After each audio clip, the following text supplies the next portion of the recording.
Is it fair to blame Frank Vogel for why the Lakers suck?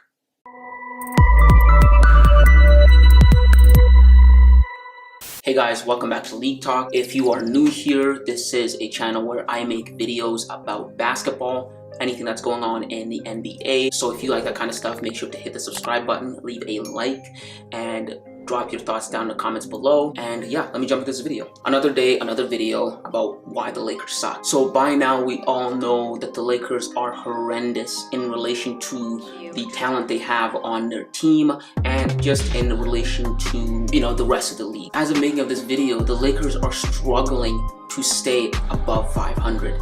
They're currently 14-3 right now.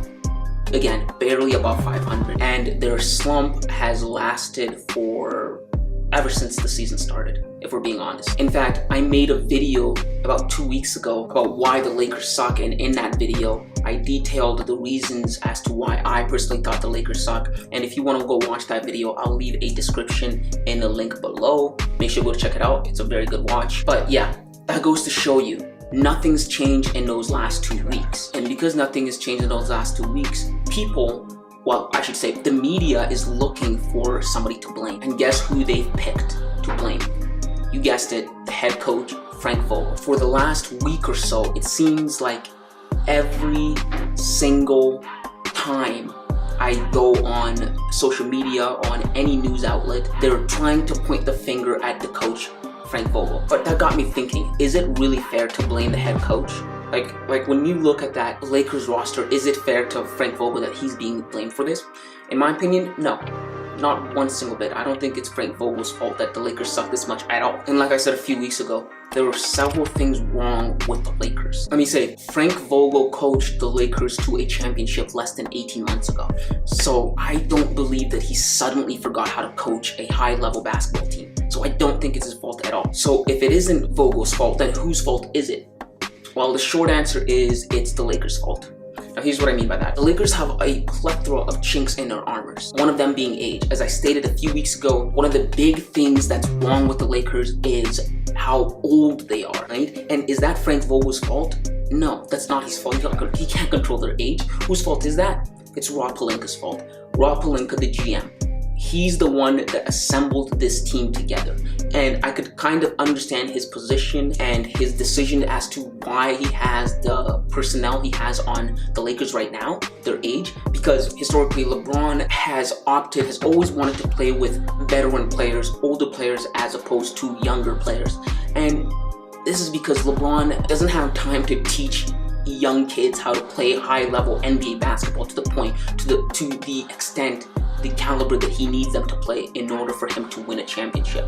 So he's always opted for older players. An example of this is when LeBron got to LA, did 1 year with Lonzo Ball and Brandon Ingram and Josh Hart and that whole young core. After that, he shipped him off to New Orleans for AD right off the bat. And another example of this is back in 2014 when LeBron returned to Cleveland and he had the option of keeping the first overall pick, Andrew Wiggins, and he opted to ship him off to Minnesota for Kevin Love because LeBron enjoys playing with veteran guys who know what it takes to win in this league. So I understand Pelinka's position to try and, appease LeBron in that sense, but at the same time, Pelinka missed the mark here. He missed the mark completely.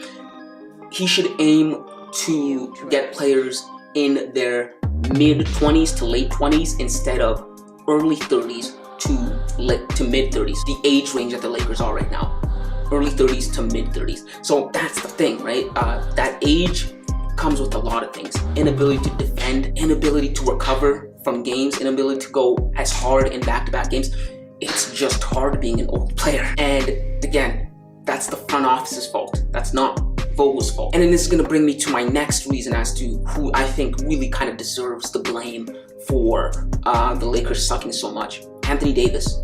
Like I said in a previous video, Anthony Davis has been a letdown, personally for me, in this season. Anthony Davis this year was supposed to contend or take the torch from LeBron for being the best player on the Lakers. And so far this year, he hasn't looked dominant at all. Now, he's not bad. It's just he's not hitting the mark. Currently, he's averaging 24 points, 10.2 rebounds, and 3 assists, which isn't bad. It's a double-double. But I expected Anthony Davis to be in the ballpark of 28 to 29 points per game.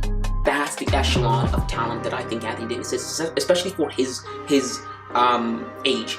He's at the very peak of his prime. He's 28. That's where they normally, like athletes normally hit their very peak.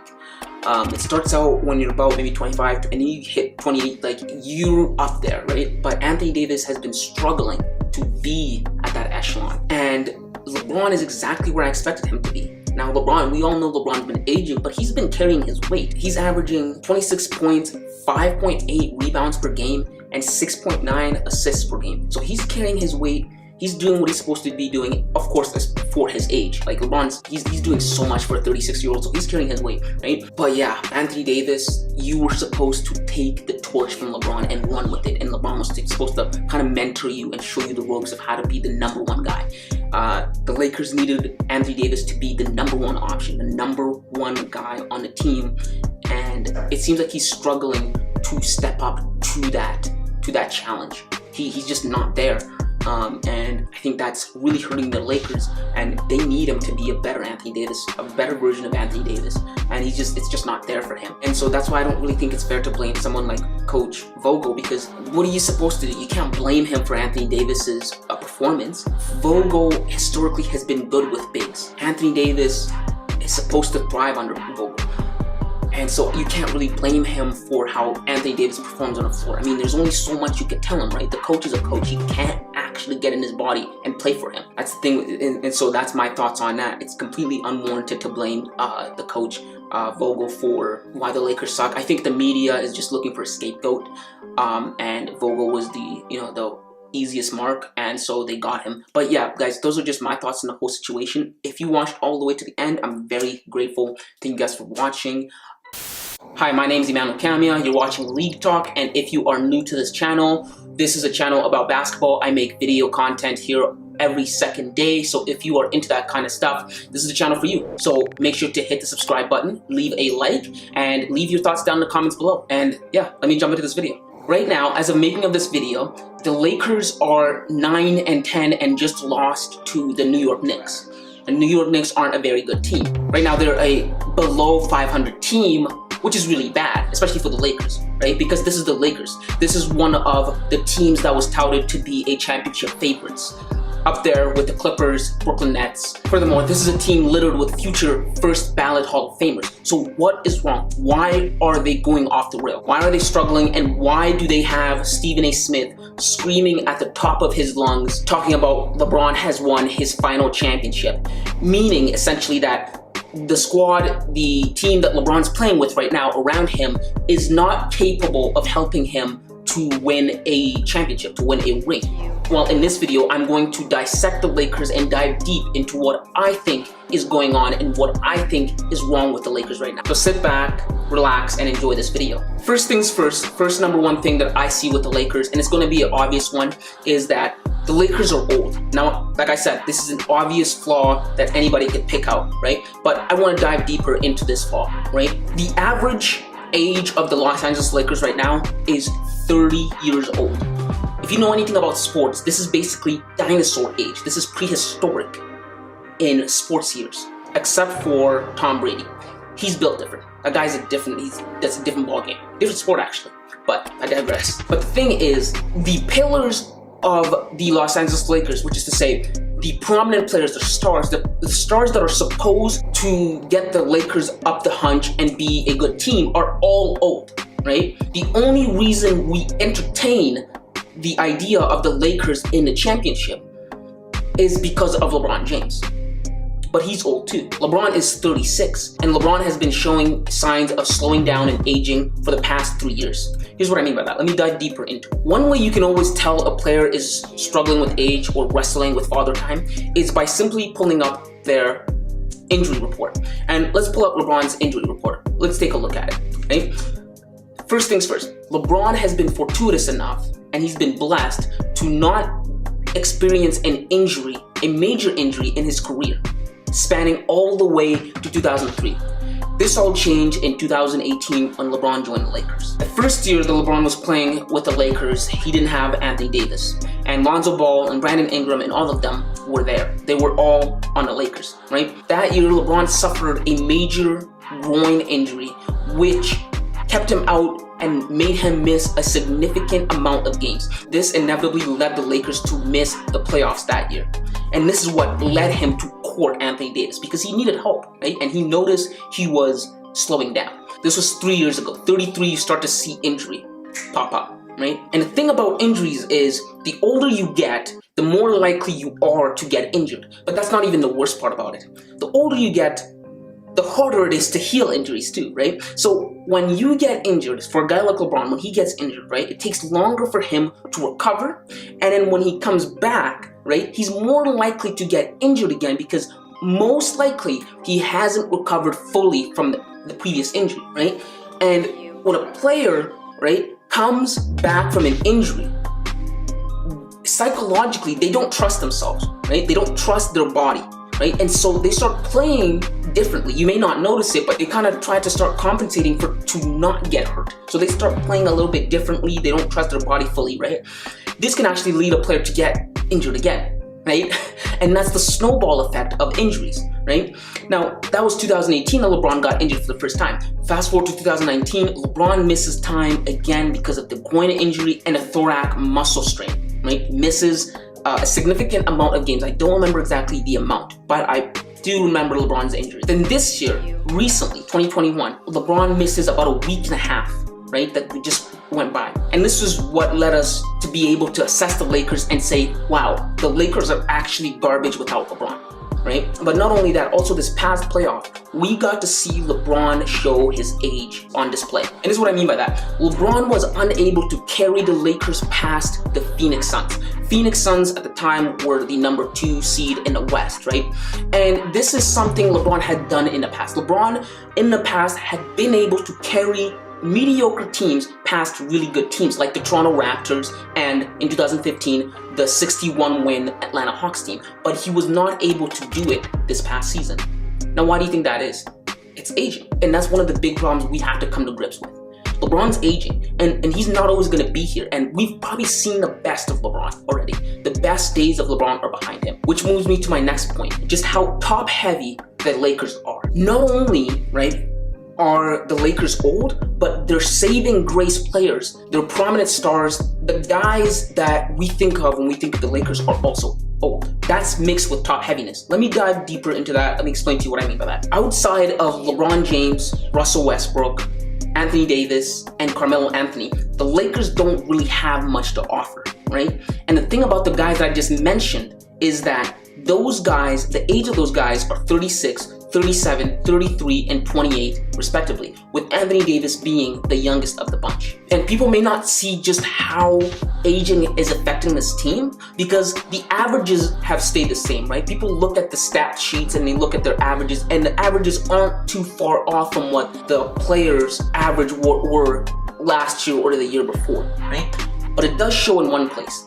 It shows on defense. As I'm making of this video, the Lakers are ranked number 28th out of the whole league in terms of defensive capabilities. They are not an elite team, and that's why teams like the Knicks are able to beat them. Now, why is that? Their guards are old too, and their guards can't defend. Kent Bazemore, Avery Bradley, Rajon Rondo, Russell Westbrook are all 32, 30, 35, and 33 respectively. That's 30 plus. And the thing about that is guards need to be quick.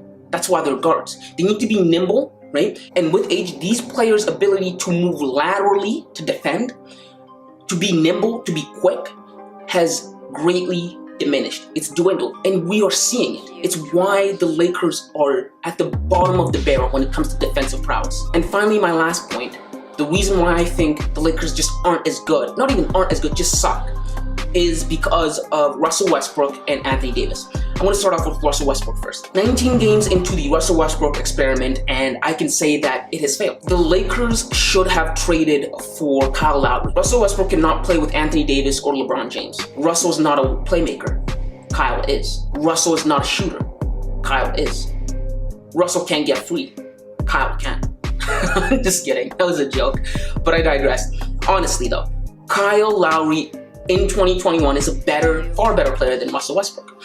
And Rob Pelinka should have opted to go for Kyle Lowry instead of Russell Westbrook. I don't know what happened there, but they should have went for Kyle Lowry. And in a previous video I did called 5 storylines to watch out for in the 2021-2022 NBA season, I mentioned that I was excited and I was interested to see just how the players of the Lakers mesh together. How well will Russell Westbrook be able to play with Anthony Davis and LeBron James? And I can honestly say, after 19 games, I have enough evidence, substantial evidence, and a large enough sample size to say that it doesn't work.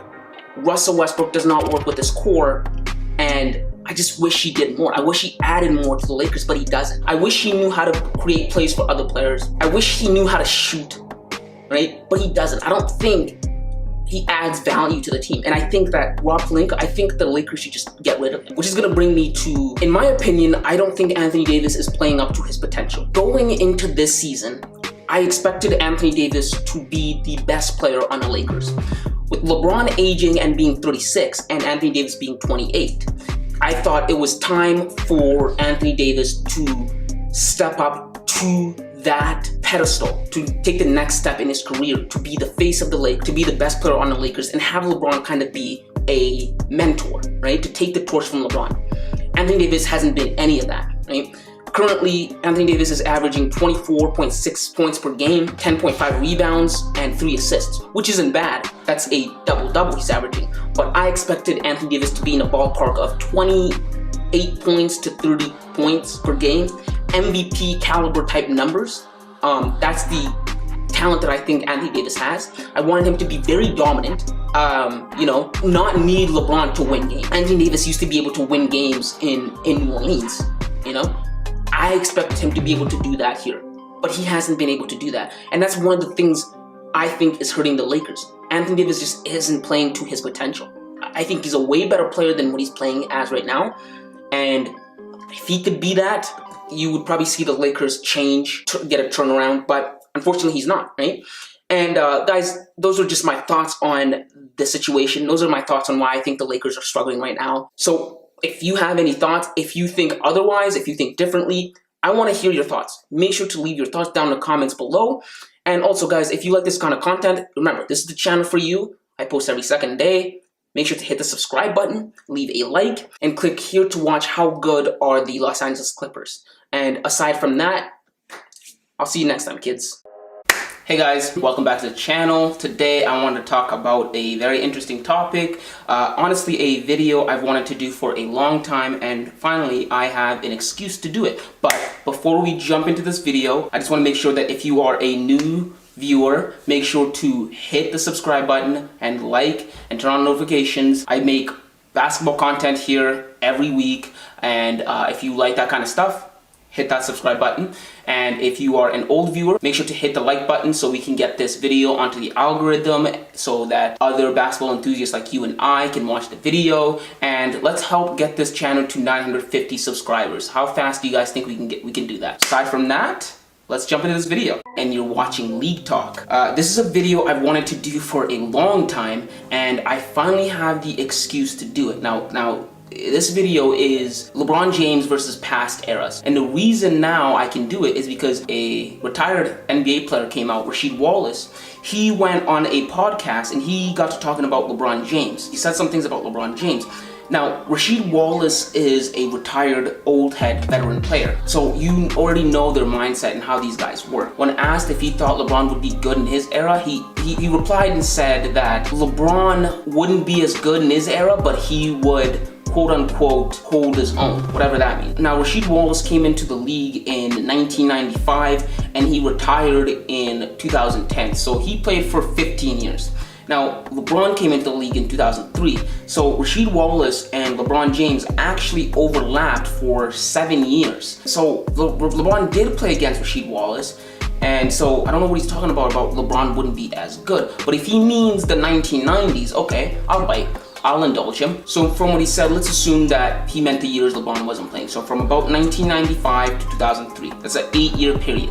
Okay, now he said that LeBron wouldn't be as good and that he wouldn't hold his own. Now I don't really know what holding your own is, but let's assume that he means that LeBron wouldn't be the star that he is today, but he also wouldn't be a bum. A player that comes into mind when I think of not the premier, but also not a bum, is someone like DeMar DeRozan. Now, DeMar DeRozan is not a bum at all, but he's not good enough to be put in conversations with guys like James Harden, Anthony Davis, Devin Booker. Those guys are in a different tier, and DeMar DeRozan is about in the middle, right? He's about average, but just above average, about a 6 out of 10. So let's say that's what Rasheed Wallace was thinking LeBron would be. Let's say he thought, okay, LeBron wouldn't be as good, but he also wouldn't be a bum, hold his own, survive, not thriving. Thing is, I completely disagree with that statement. I think LeBron is one of the few players in NBA that you could pluck and put into any era, and they would not only survive, but they would also thrive. There are a number of players,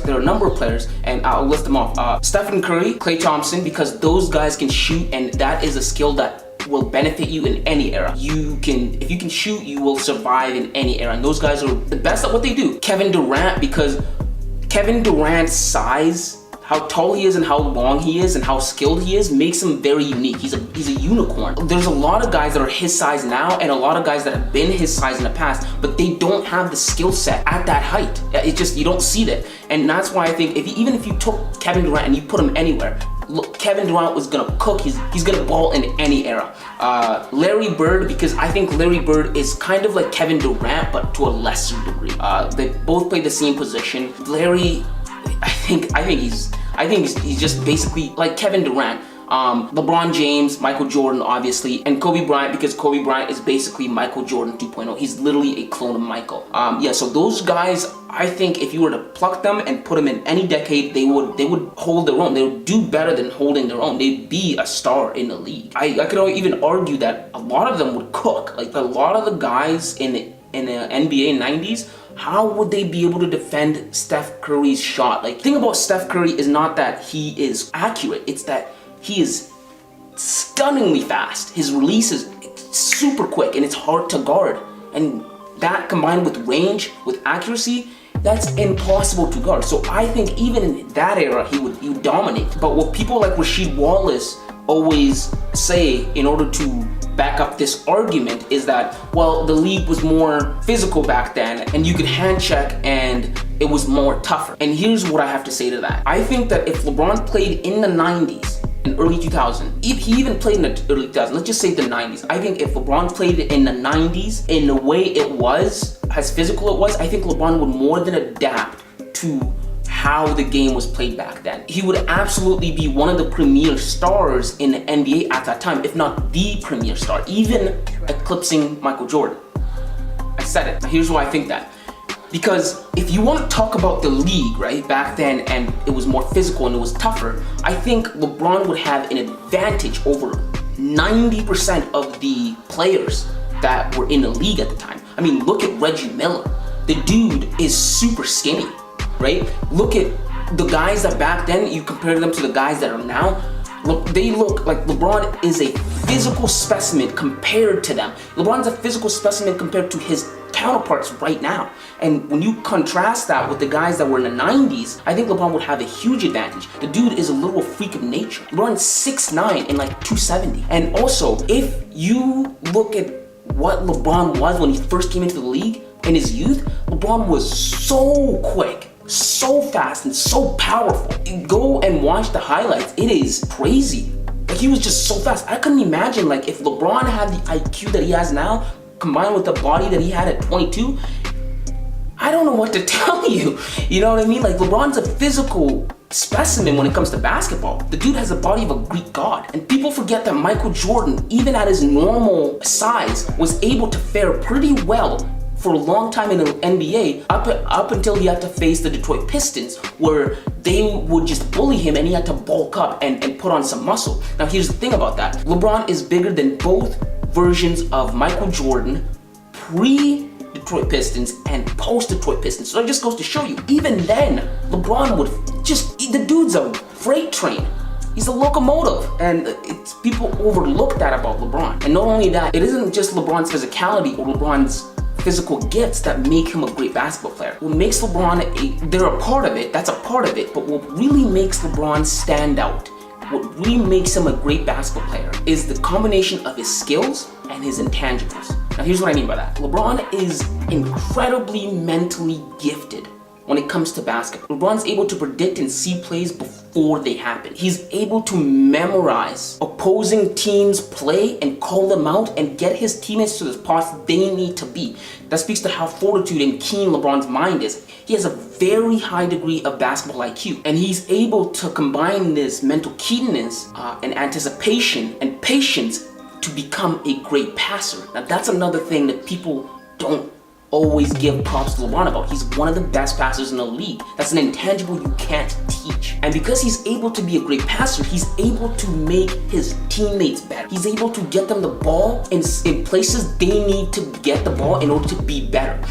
And when he's able to do that, it allows for his teammates to follow him, and that shows you his leadership skills. That's another intangible that people overlook. LeBron is a natural born leader because his teammates see firsthand how amazing he is, and they're like, okay, I'm gonna fall in line, I'm gonna follow this guy. He is a leader of men, and these are intangibles you cannot teach. I can't teach you to be 6'9" and 270. I can't teach you to see plays as they happen. I can't teach you to memorize every play as they happen. It just comes to him like that. That's why I mean he's gifted not only physically but also mentally. So if you were to put LeBron in any era, he would be one of the best players in that league because, right, it isn't the era that makes LeBron great. It's LeBron, his skills, his intangibles, and his physical gifts that make him stand out, make him a star. And in fact, I'd endeavor to even say that LeBron would probably win more championships if he played in the 90s than he did right now. Every time LeBron has lost a finals, barring the Dallas Mavericks in 2011, it has taken the assembly of generational talent, the best of the best, put together in order to stop. In 2014, when LeBron lost to the San Antonio Spurs, it took having the best coach ever in the NBA in Greg Popovich, coupled with an all-time great, a 5-time champion, Tim Duncan, coupled with a young up-and-coming Hall of Famer, outstanding defender in Kawhi Leonard in order to stop LeBron. Then, when LeBron was in Cleveland, it took 3 all-time greats in Paul Pierce, Kevin Garnett, Ray Allen in order to stop LeBron. And then, in Golden State, it took literally the assembly of one of the best, if not the best team ever assembled in order to stop LeBron in 2017 and 2018. So he might have actually won more championships because in the 90s, the concept and the idea of super teams didn't exist.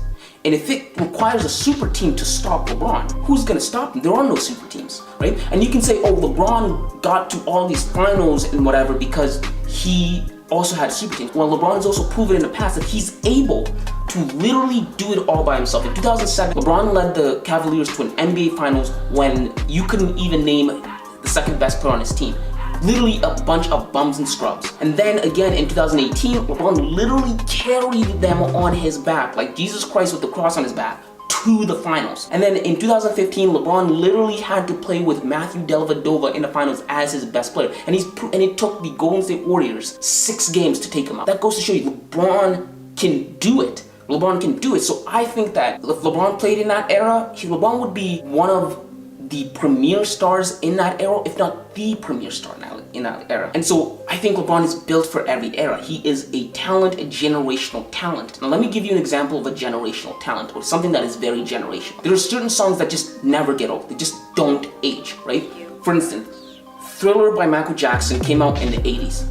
It stood the test of the 80s, the 90s, the 2000s, the 2010s, and it is still popular to this day. Michael Jackson still sells like crazy. That album is one of the best-selling albums to this day. That is the definition of generational. Times don't define it, it defines itself. And I think that's what LeBron is. And that's why I think that Rasheed Wallace was completely wrong in his analysis of LeBron James and his capabilities. But yeah, those are just my thoughts. Let me know what you guys think down in the comments below. Do you agree with Rasheed Wallace? Do you think I'm right? Where do you think LeBron would be if he played in the 90s? Would he be a top 5 player? Would he win championships? Let me know down in the comments down below, and make sure to like, comment, and subscribe, and I'll see you next time, kids. Hey guys, welcome back to my channel. Thank you guys for tuning in. Today I wanted to talk about the Lakers and the Nets, the two of them who has the better roster. But before we jump into the video, I just want to make sure that if you like and support the channel, I put a lot of work into this channel. Unfortunately, my channel is not big enough to be paying me ad revenue or anything like that, and so it's kind of hard to do this all the time without, you know, looking for a job and stuff like that. But if you like this channel, and if you like the things that I do on this channel, and if you like a part of this community, and you feel you want to support this channel, I will leave a link down in the description to my PayPal, and if you want to donate, feel free to. Any amount will do, even $1. Yeah. Aside from that, make sure to like and subscribe, and let's jump into this video. My name's Emmanuel Kanya, and you're watching League Talk. After a wild offseason, we've seen a number of players get shifted and moved, and the whole landscape of the league has changed. One of the biggest surprises that we saw in the offseason, the biggest blockbuster trade, was the trade that moved Russell Westbrook from Washington all the way to Los Angeles, effectively making the Los Angeles Lakers a big three with LeBron James and Anthony Davis. And today I wanted to evaluate the Los Angeles Lakers and also the Brooklyn Nets. I wanted to evaluate their personnel. I want to see who has the better roster. Not necessarily who's better. In evaluating them, I'm taking into account things such as age, experience, and chemistry. So just as a heads up, don't get mad if you think I'm dissing your favorite player in the comments down below. No, I'm just trying to be objective, and I'm showing you what the criteria I'm doing in order to get these results. Like I mentioned, the biggest thing that happened this offseason was the Russell Westbrook trade. This made the Lakers a little bit better. They were, in the past, they were favorites in the West, but acquiring Russell Westbrook makes them a contender, makes them a juggernaut. It makes them a little bit more scarier. And as we all know, as everybody in the NBA world knows, most likely these two teams, barring injuries, will face off in the finals, the Brooklyn Nets and the Los Angeles Lakers. I really wanted to evaluate their talent.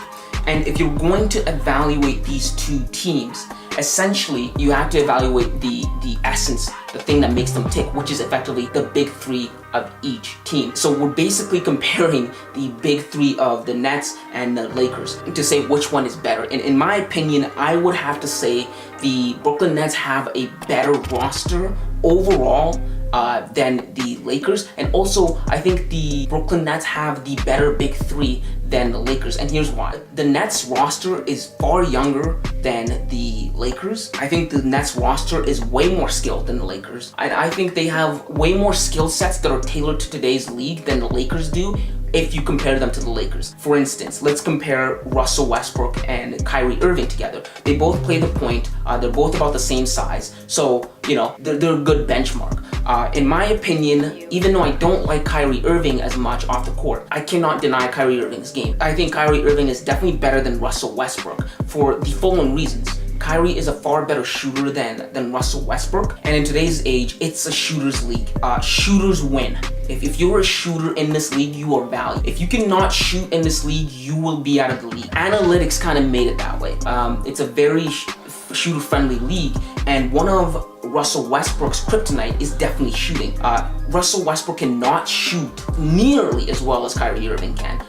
The range, the percentage, the efficiency, he cannot. Another thing is Kyrie Irving's handles. Kyrie Irving's has great handles. Not only that, his touch with the ball, his handles with the ball, translates to how he finishes at the rim. He's one of the best finishers in the league, and also his great handles allow for him to create his own shots in very, very difficult situations. Kyrie Irving can be at the corner of the baseline and be able to create a shot for himself that looks almost impossible for anybody else, and he's nifty and crafty like that, and that is something Russell Westbrook doesn't have. Russell Westbrook, what he has for him that I always thought is Russell Westbrook plays at 110% all the time, even though that can sometimes be detrimental to his team because you can't play 100 all the time. Sometimes you need to slow the game down. And then Russell Westbrook's athleticism. Russell Westbrook can jump out of the gym.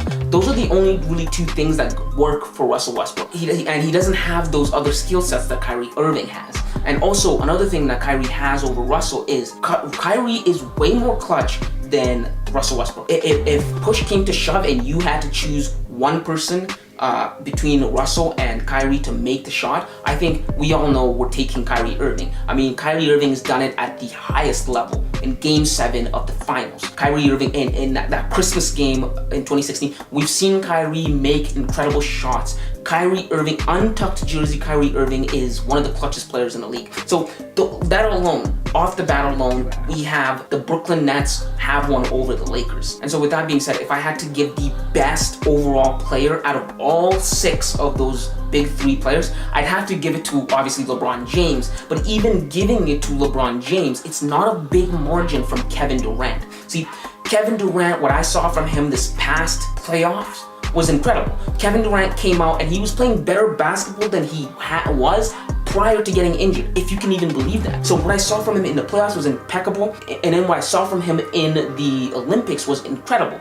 And you can't even say that, oh, it's the Olympics, they were facing a bunch of bumps. No, there were moments where if Team USA did not have Kevin Durant, they would have lost multiple times to Australia or France, right? Even with all those guys they had, that goes to show you that the US isn't so far above everybody else. You can't just neglect them as not being actual competition. They're actually really good. And the thing that set Team USA apart from everybody else is the fact that they had Kevin Durant. That goes to show you, even the title for best player in the world, if I give it to LeBron, Kevin Durant is probably this far behind. So it's not that big of a difference. With that being said, we move on to James Harden. I'm going to compare James Harden to Anthony Davis. If I were to say who is better out of those two guys, I'm definitely giving it to James Harden for a number of reasons. Number one, James Harden's more reliable. Barring this season, James Harden is an Iron Man. James Harden plays every game, as opposed to Anthony Davis. Anthony Davis plays games here and there. Anthony Davis is built like glass. Anthony Davis is built like Derrick Rose's knees. He's always hurt. And another thing is, James Harden, prior to him being injured, was playing like the best player on the planet. If you go back to March 2021 to April 2021, before James Harden got injured, James Harden was in the MVP race. And that goes to show you, James Harden has been in the MVP race every single year since 2015. 2015, James Harden comes as runner-up. 2016, James Harden comes again as runner-up. 2017, James Harden comes up as runner-up to Russell Westbrook. He wins it in 2018, right? And then in 2019, he was, I think, 3rd or 4th. And in 2020, he was in the top 5. And then again this year, he was in the talks for MVP. That just goes to show you the consistency that James Harden has. I know he hasn't had a lot of success in the postseason, but that's because when you play the whole season, right, and you are the team and it's you or bust and you have to perform over a period of 82 games, when come playoff time, you're going to be exhausted. And that's been the story of James Harden. Gets you to the playoffs and he's really good, but come playoffs, James Harden gets exhausted and he cannot do it in the postseason. But with help around him like he has now in Brooklyn, I can't really knock him on anything. You know the kind of player that he is. James Harden is a great passer, has an impeccable ball life, probably the best scorer in the league. You can go and see interviews of guys just saying James Harden is one of the hardest dudes to guard in the league. James Harden's game speaks for himself, and I know a lot of people hate on James Harden, but James Harden has been one of the best players in the NBA for the last half of the decade. And that just goes to show you that Anthony Davis is good, but he's no James Harden. So I'd give that to the Nets. And another thing is, the Brooklyn Nets also went out, they re-signed LaMarcus Aldridge, who's coming back out of retirement. And obviously he's going to start at number 5. And I think LaMarcus Aldridge is better than Dwight Howard, and he's better than DeAndre Jordan, who the Nets actually let go of, and he ended up signing with the Lakers after the Detroit Pistons actually waived him off. So that goes to show you the kind of talent that he is if the Nets don't want him and Detroit doesn't want him. So I think LaMarcus Aldridge is better than those big men. And another really interesting key acquisitions that the Brooklyn Nets got was Patty Mills. They got Patty Mills off of San Antonio for a steal, for basically nothing. And Patty Mills is an amazing basketball player because Patty Mills was one of the players, right, that was giving Team USA a problem in the Olympics. He almost led his team to the gold medal this past Olympics, and for the Nets to take him off of San Antonio's hands for almost nothing, I love it. I love it, and I know he's not going to start, but he will come off the bench, and it's great for the Nets to have a secondary playmaker that comes off the bench for their second unit. And the Lakers did get Rajon Rondo. He re-signed with them. But the thing I don't know about that is the whole chemistry thing I was talking about with the Lakers. Russell Westbrook, right, just got added into the mix, right? Now they have to kind of find a way to mix Russell Westbrook in, because Russell Westbrook's hard to play with to begin with, right? Now, when you bring in Rajon Rondo, who plays Russell Westbrook's position, I think those two guys might butt heads, because those two guys are very hard-headed and they're very stubborn. And taming Russell Westbrook is a job in and of itself already. And then bringing in someone like Rajon Rondo, it's going to be interesting to watch. But yeah, those are my thoughts. I think the Nets have the better roster, most talent. They have more talent on their team than the Lakers. But that doesn't necessarily mean the Nets are going to win a championship, because talent doesn't always equate to winning, right? If talent doesn't work hard enough, or if talent doesn't know what to do with talent, it won't work, right? And that's one of the things about LeBron. LeBron's talented and he knows how to utilize everybody else around him. I can't really say that for any of the guys on Brooklyn, but we'll see. I'm really looking forward to the upcoming finals. I hope these are the two teams. It's about time we see LeBron James and Kevin Durant in the finals again, right? Before LeBron retires, because LeBron's up there with age. That was another thing that was a knock for me on LeBron. His age with him and Kevin Durant, his age, I'm not too high on that. But yeah, those are just my thoughts. I'm not trying to diss any of your favorite players if I said anything about them in this video. Let me know what you guys think down in the comments down below. And yeah, if you like the video, make sure to like and subscribe. And again, if you would like to support this channel, I'll leave a link down in the comments below. And aside from that, see you kids. Hey guys. Welcome back to my channel. Thank you guys for tuning in. I am so grateful for you guys and all the things you've been doing. I asked you guys if we could get to 600 subscribers last video, and you guys blew that goal out of the water, so I'm really thankful for all of that. But yeah, continue to subscribe if you're a new subscriber. If you want to help me get to my next goal of 700 subscribers, hit the subscribe button. Leave a like. Yeah, leave your thoughts in the comments below. Aside from that, let's jump into this video. Watching League Talk. The season isn't even over yet, and I'm already excited for the off season. With the off season comes blockbuster trades, big names join and leave teams, new super teams are created, and this sets up the upcoming season for the NBA. So the offseason is a very crucial and important part of the NBA calendar year. And one name that is prominent in this year's offseason that is coming up a lot in this offseason is one Damian Lillard. Damian Lillard is a very highly skilled guard in the NBA. Damian Lillard is a top 3 guard in the NBA today, with counterparts such as Stephen Curry or Kyrie Irving. So he is very, very skilled and very coveted in the NBA. And because of his skills, he's a very sought after player. And even though he is not a free agent this summer, many have speculated that he might leave Portland in a blockbuster deal this summer. And these speculations come up for a number of reasons. One of the major reasons being that year in, year out, Damian Lillard and the Portland Trailblazers always fail to go deep into the playoffs. Damian Lillard is a great talent, but as we all know in this league, nobody can do it alone. Whether you're LeBron James, Michael Jordan, nobody can do it alone. And as great as Damian Lillard is, he cannot do it alone, and we have witnessed that for a number of years now, where he goes into the playoffs and his team always gets bounced out no matter how good he is. And that's because the Portland Trailblazers have failed to surround Damian Lillard with the correct talent in order to make a deep playoff push, or in order to send him into the finals or the conference finals or anything like that. CJ McCollum is not a good enough for them to actually be a threat in the Western Conference, and because of that,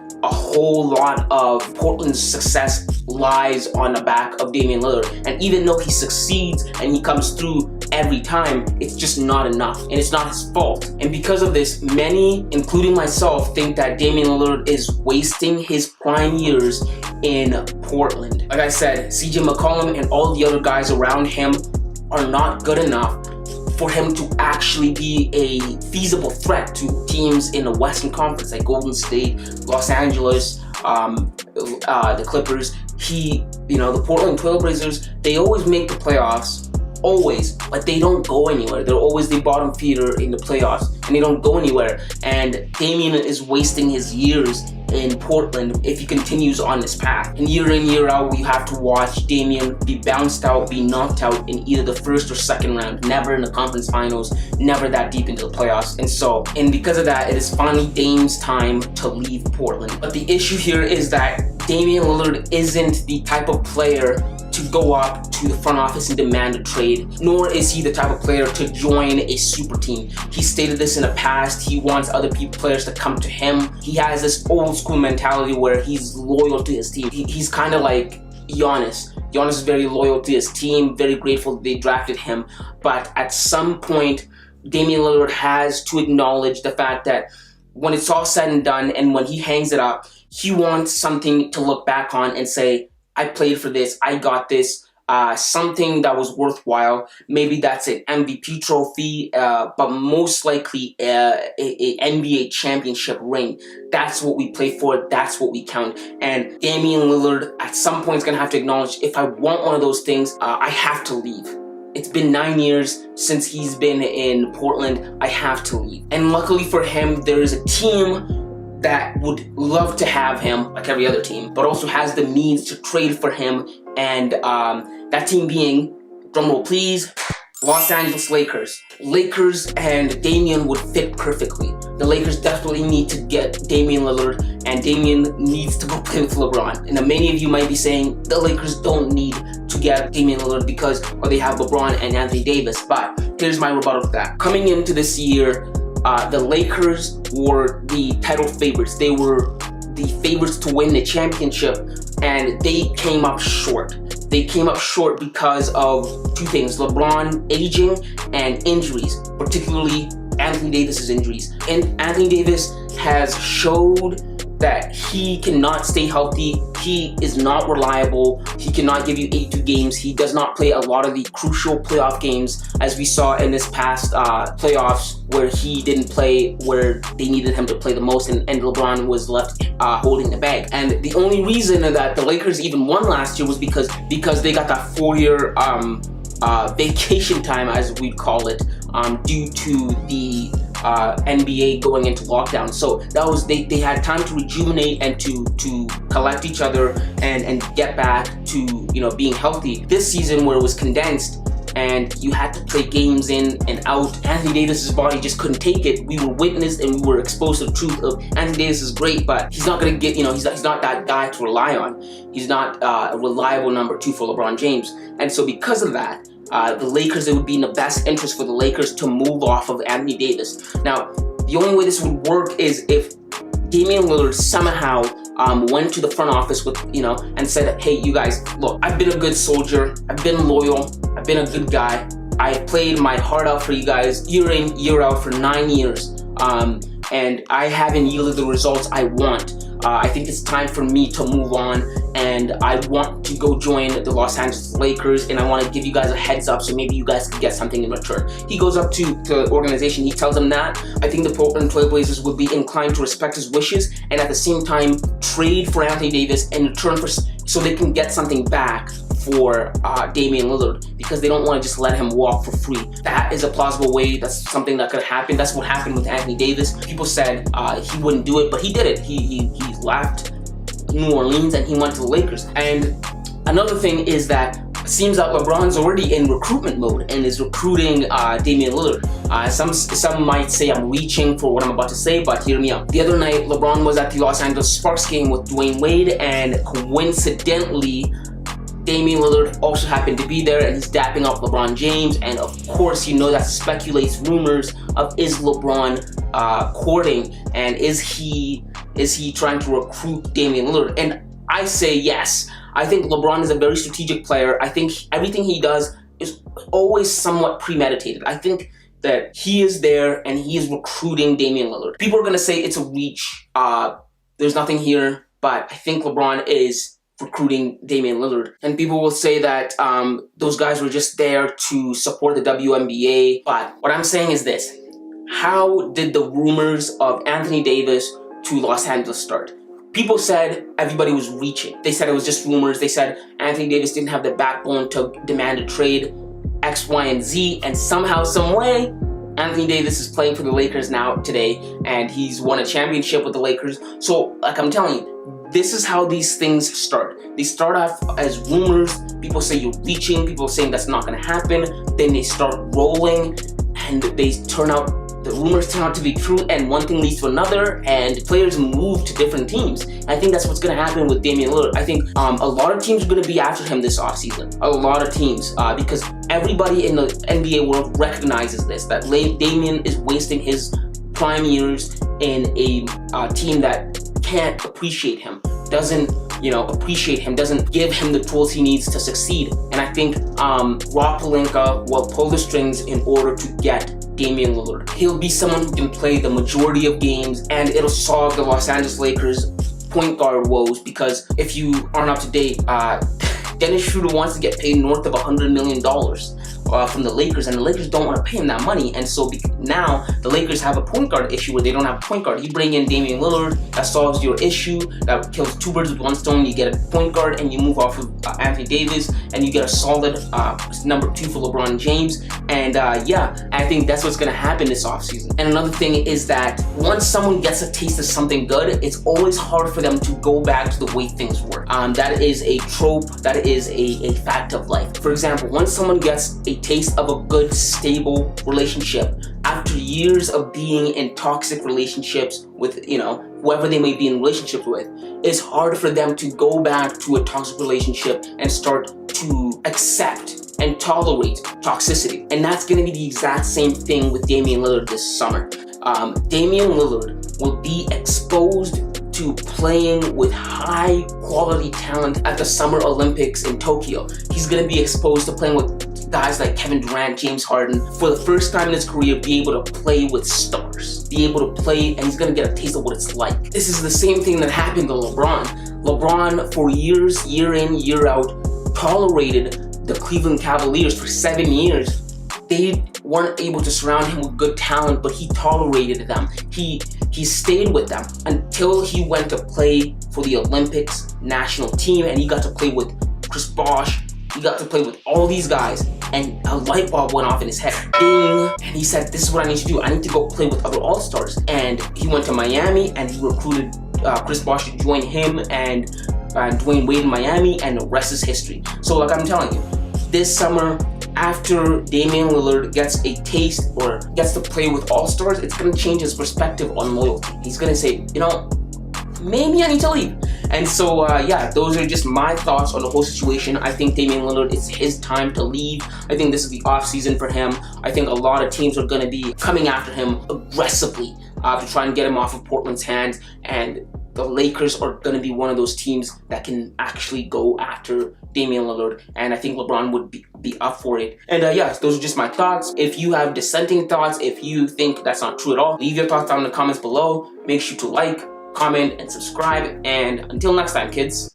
Hey YouTube, thank you guys for tuning in. Today I got a great show for you. The NBA world is buzzing right now, and we are seeing a bunch of things going on. But before we jump into the video, I just want to make sure that you guys like, comment, subscribe. Help me get to the goal of 400 subscribers. That is my goal before the end of June, and as you can see, we're almost there. We're about 40 subscribers away, so if you guys want to help a brother out, make sure to hit that like button and smash that subscribe button. Help a brother out, and aside from that, let's jump into this video. My name is Emmanuel Camia, and you're watching League Talk. Today, I wanted to talk about the Los Angeles Clippers.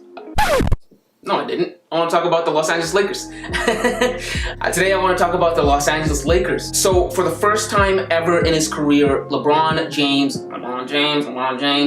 LeBron James, LeBron James, LeBron James, LeBron James, LeBron James. LeBron James has been eliminated from the playoffs in the first round. LeBron previous to this was 14-0, and now he's 14-1. He's been eliminated from the playoffs for the first time in his career, which is a great thing it's a great achievement, you know what I mean? Like, never ever in his career has he ever been bounced out in a first round. Jordan was swept a few times in the first round, which just goes to show you. But ironically, he was bounced out by his good friend and fellow All-Star and fellow banana boat friend, Chris Paul. And this is actually the first time that LeBron and Chris Paul have actually ever met in the playoffs.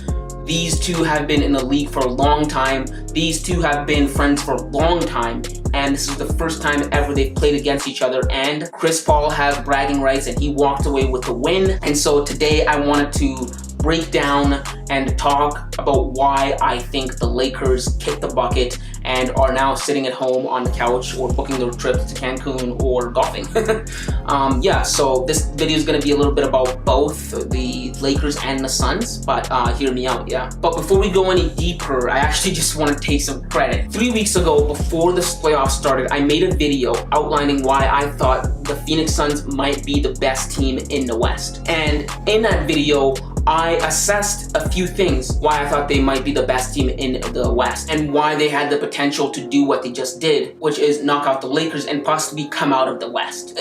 Not to do my own horn or anything, but I just want to take some credit. I called it 3 weeks ago, and at the time, it was a hot take. It was, oh, you're kind of crazy, bro. How are you betting against LeBron? But if you want more of these hot takes, make sure to subscribe and hit that notification bell so you don't miss out. But anyway, I digress. Back to the regularly scheduled program. The reasons why the Lakers are at home right now and not advancing to the second round of the playoffs is because of a number of things. One of the first reasons, of course, is obviously Anthony Davis. Anthony Davis had health issues. Anthony Davis was hurt, and this health issue thing was a running theme for the Lakers throughout this whole season.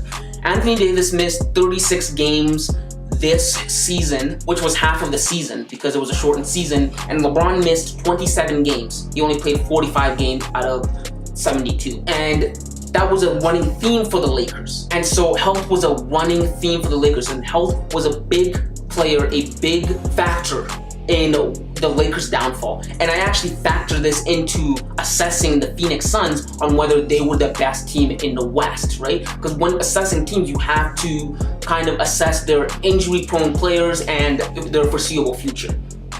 And I assessed this. I said, I don't trust the Lakers to stay healthy for the whole duration of the playoffs because they haven't showed me they could do that in a regular season. And last year, the only reason they were able to be so good in the playoffs was because they got like a 4-month hiatus from playing. And so I'm like, they didn't get that this year, so I don't know how well they can play if, you know, they're not healthy. I said, because of that, I give the Suns a good chance to beat the Lakers and actually beat some of the teams in the West, the Clippers, the Jazz, you know, but primarily against the Lakers. The thing the Suns had on them was health. And that was one of the things. The Suns didn't match up against the Lakers very well due to their size, but what they had on them was they had health. And as we saw it, that's exactly what played out. The Lakers weren't able to stay healthy for the duration of the playoffs. They even struggled in the play-in tournament with the Warriors. And I knew even then, Lakers were going to have some troubles in the playoffs, right? And that's exactly what played out. They couldn't stay healthy. Anthony Davis couldn't stay healthy, and that was one of the reasons they kicked the bucket. And another thing is that LeBron used to be able to take over series and just put away teams. He used to be able to just man up, put the weight on his shoulder, and carry them to the promised land. Whenever one of his co-stars was injured, whether it was a Kyrie, it was a Kevin Love, anybody, he used to be able to do that, but he can't do that nowadays. He couldn't do that here for two reasons. Number one is that he's getting older. LeBron, Father Time is tapping LeBron on the shoulder and he's telling them, hey, buddy, you're on a clock. It's almost time to go, you know? Your time's ticking. And he's old. LeBron's old. This is his 18th season and he can't do the things he used to anymore. Like, this is a an older LeBron and a LeBron who's had 2 major injuries in the last 2 years. So he just can't do the things he used to do. He used to be able to do in Miami and in Cleveland. And then number 2 was that LeBron was up against a really good team, right? LeBron was able in past years to carry teams in the East against, like, you know, weak teams, like not weak teams, but like not teams that weren't as good as this Phoenix Suns team. Teams, young Celtics teams, Indiana Pacers team that were in shambles, the baby Toronto Raptors. LeBron was able to just intimidate them and just get his way to the finals. Be one of the reasons why LeBron's been to the finals like 8 years in a row, because he was out in the East, right? In the West, it's different. It's a different ballgame, right? He was up against a really, really solid, well-rounded Phoenix Suns team. A team you knew what you were going to get from. Good coaching, good leadership, good scoring, all around, solid, well-rounded team. This team, when this team was assembled last year, I said, Phoenix was gonna have brighter days in the future. I even made a video about that. You can check it out here. I said, Phoenix has bright days in the future. They're gonna be really well, and we're seeing it play out right now. And again, I keep tooting my own horn. I keep getting these right. I keep getting these right. I keep calling it, and they keep coming right. So if you want these takes, like these aren't just flukes. If you want these takes, make sure to like, comment, subscribe, hit that bell notification. This is some great content that I put out here. But anyways, I digress again. This Phoenix Suns team wasn't just a pushover team, you know? This is a really good team, and he just couldn't bully his way and carry his team like he used to in the East with this team. That's one of the reasons why he's at home, you know, cha-chaing or whatever he's doing, or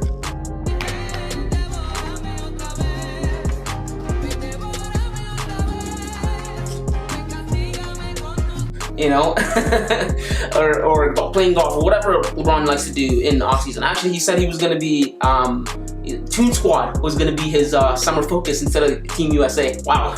but anyways, that's one of the reasons why he wasn't able to go anywhere. He's old, can't do what he used to do, carry teams, especially against teams that are this good. You know what I mean? In order for LeBron to win the series without AD, LeBron needed to play like he did in the 2018 playoffs. We needed that LeBron. The Lakers needed that LeBron, and unfortunately, that was 3 years ago. That's not the LeBron we have now. That was injury LeBron, pre-major injury LeBron. Because if you remember, LeBron came to Los Angeles the first year, got injured, and they missed playoffs. And then again this year, LeBron took a lot of time off because he was injured. So LeBron's had 2 major injuries. A player who actually has been somewhat of an Iron Man in his career. He hasn't had a lot of major injuries, and it's these latter 2 years, these last 2-3 years where he's had major injuries, and it just goes to show you, Father Time is knocking on the door, and he's saying, LeBron, buddy, it's been a good run, you know, but you're on a clock. LeBron's not that guy he used to be in 2018. He can't just do, you know, he can't just carry or bulldozer his way through good teams anymore, you know? Not to say that he's not bad. LeBron's still good. He's on the back nine of his career. And then another reason the Lakers lost to the Suns was because of the inconsistency of the roster. I've said it in the past. I said, I don't trust anybody on this Los Angeles Lakers team outside of LeBron. Because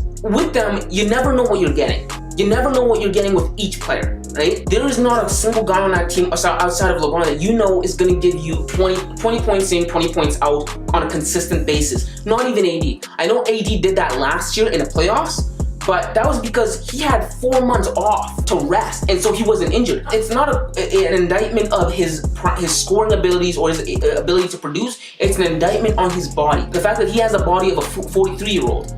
It's an indictment on that aspect of his game, not his actual talents. And then for the rest of the team, it's an indictment on their actual ability to be good, to put in a body of work that can give you 20 points a night, 20 points a night, 20 points a night, and you know, and you're driving to the stadium and you know what you're gonna get. Outside of LeBron, you're not getting that. LeBron's the only person you know is gonna be healthy and give you 20 points on a night. Dennis Schroeder is not gonna be able to do that.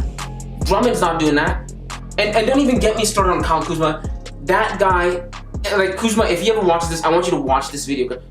That guy is an idiot basketball player. The dude has the ball IQ of a goldfish.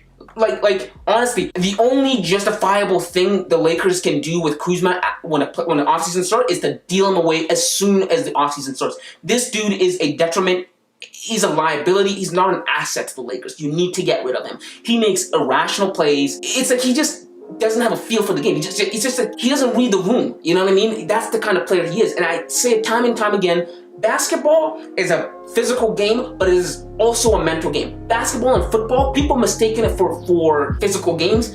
They are heavily mental. They're mental games. It's mental. You have to know. You have to be self-aware of yourself. That's why Russell Westbrook doesn't succeed in the league, because he's kind of like that.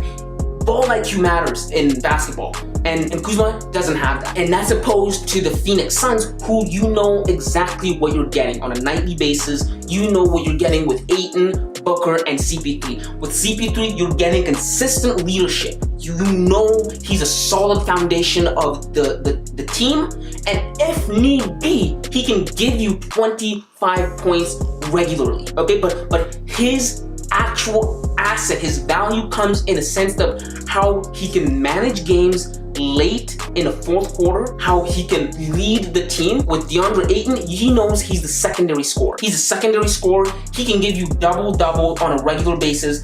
He worked AD and early on in a series. As the series started, he was the better of the two big men between Anthony Davis and DeAndre Ayton. He was the better of the two. And so he knew his assignment. They knew their assignment. They knew what it was. And then Devin Booker is the primary ball scorer, and he's the guy that's going to give you 47 points, 36 points. He's the primary scorer. The Lakers don't have that. The Lakers don't have that. And he's also one of the reasons the Lakers are gone. Devin Booker, we have to give him his credit. We knew he was a baller. We knew he was a scorer. 70 points in a game, a Kobe 2.0 type, a Kobe kind of player. You know, he takes after Kobe. We know the kind of player he is. But in this playoff series, he elevated himself into a new stratosphere of stardom. He's in a different tier.